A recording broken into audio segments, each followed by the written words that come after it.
संगत जी, मेरी 2 साल की बेटी है जो कि अभी बहुत छोटी है। मेरे पति अपने ऑफिस गए हुए थे और मैं घर पे अकेली थी। साथ ही मेरी सासू माँ है जो कि बहुत ओल्ड एज है, वो चल फिर नहीं सकते। मेरे बैंक से मुझे फ़ोन आया कि आपका यहाँ पर अकाउंट है। उन्होंने मुझे सब बताया, अकाउंट नंबर वगैरह सब कुछ। मैंने कहा जी हाँ, मेरा यहाँ पे एक अकाउंट है। मैंने उनसे पूछा क्या हुआ मुझे बताइए। संगत जी, उन्होंने मुझसे कहा कि आपके अकाउंट में एक चेक लगा हुआ है जो कि अननोन नाम से है और आपके अकाउंट में इतने पैसे भी नहीं है कि हम उस चेक को क्लियर कर सकें। या तो आप पैसे जमा करवा जाओ या फिर हम उसको होल्ड पे रख देते हैं। संगत जी, मैंने सोचा मैंने तो कोई ऐसा किसी को चेक भी नहीं दिया, तो ये चेक किसका लग गया। बैंक वालों ने मुझे अमाउंट भी बताया। संगत जी, उन्होंने कहा ये 82,000 का चेक है। मैं हैरान हो गई, इतने पैसे तो मेरे अकाउंट में कभी हुए ही नहीं। मैंने तो ऐसा चेक किसी को नहीं दिया था। मेरे मन में अजीब अजीब सवाल आने लगे कि मेरे साथ कोई धोखाधड़ी तो नहीं हो गई। संगत जी, हम सभी न्यूज़ में देखते आ रहे हैं कि आजकल बैंक अकाउंट से अपने आप पैसे निकल जाते हैं और कस्टमर को पता भी नहीं लगता। क्या मैं उसी चीज़ का शिकार तो नहीं हो गई। मैं बहुत डर गई थी और मेरे पति भी घर पे नहीं थे, तो मैं जाती कैसे। और जो मेरी लड़की है 2 साल की, वो उस टाइम सो रही थी और वो उठने के बाद बहुत रोती है, जिसको सिर्फ मैं ही संभाल सकती हूँ। और इसी के साथ मेरे घर वालों ने मुझे मना किया हुआ है कि बच्ची को कहीं बाहर लेके नहीं जाना। उसके बाद मैंने अपने पति को फ़ोन किया, उनका फ़ोन मिल ही नहीं रहा था, शायद वो बिजी होंगे। उसके बाद मैंने फैसला किया कि मैं अकेले बैंक जाती हूँ और मेरी बेटी तो भी सो ही रही है। बस मैंने गुरुजी से ये अरदास करी, गुरुजी जब तक मैं आ ना जाऊँ मेरी बेटी को मत उठाना, ये ऐसी सोई रहे, क्योंकि अगर ये जाग गई तो उसको कौन संभालेगा। मेरी सासू माँ तो अलग रूम में है, वो यहाँ पे आ भी नहीं सकती, तो कौन देखेगा इसको। प्लीज़ आप इसका ख्याल रखना गुरुजी।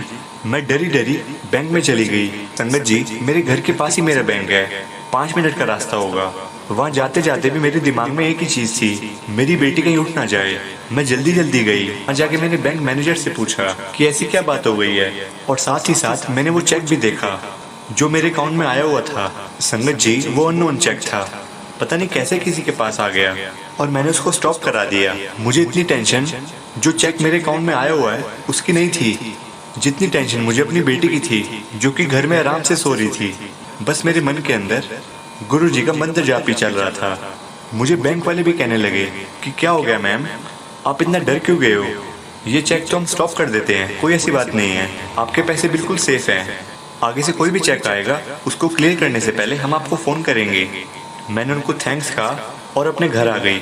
संगत जी, मैंने जैसे ही गेट ओपन किया, मेरी बेटी अभी सो रही थी और मेरे रूम के अंदर गुरुजी का एक बहुत बड़ा स्वरूप है जहाँ पर हम रोज़ पूजा करते हैं। मैं सीधा गुरुजी के पास गई और कहा, शुक्राना गुरुजी, आज आपने मेरे पैसे बचा लिए और साथ ही साथ जो मैंने आपसे अरदास करी थी कि मेरी बेटी को मत जगाना, आपने वो भी पूरा कर दिया।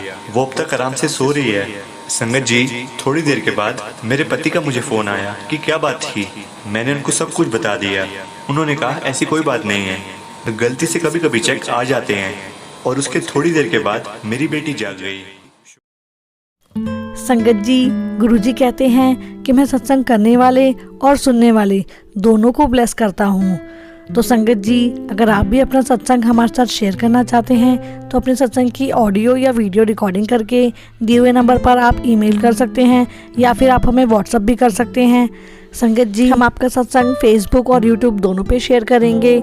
और अगर आपने अभी तक हमारे चैनल को सब्सक्राइब नहीं किया है तो संगत जी चैनल को भी सब्सक्राइब कर लीजिएगा, बेल आइकन ऑन कर लीजिएगा ताकि आने वाले सत्संग की नोटिफिकेशन आपको सबसे पहले मिले। जय गुरु जी।